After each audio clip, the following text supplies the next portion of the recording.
one of the big things with public education is, and what I always say is, like you mentioned test scores earlier. Whenever people are like, oh, I want to send my kid to this or this school, one of the things I always look at is like, well, the test scores are good. I'm like, well, it's 2018. Like, you can get any amount of education at almost any school that you want. Like, if they don't have, like, the problem used to be like big schools had more students, so they could offer like AP courses and all these things because you had more students to fill the classes, where smaller schools couldn't. Now with online offerings and like asynchronous teachers and all that, you can offer, like, one student can be in a journalism class, and that'd be the only kid in the school, because you can have a teacher that can do it and you can afford it and it's feasible.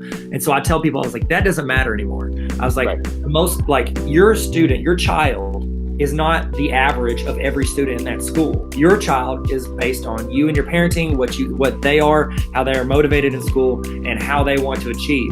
One of the things that I always talk to you about is where I want to send my kid is based on the culture of the school.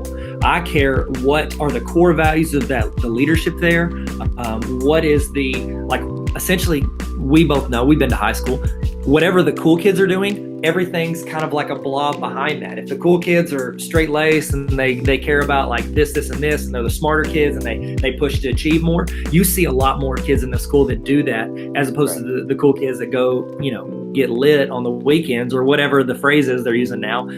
That's what everybody kind of moves to. And so what I always look at is the discipline of the schools. How does the leadership respond? How many are we sending to like truancy courts or discipline?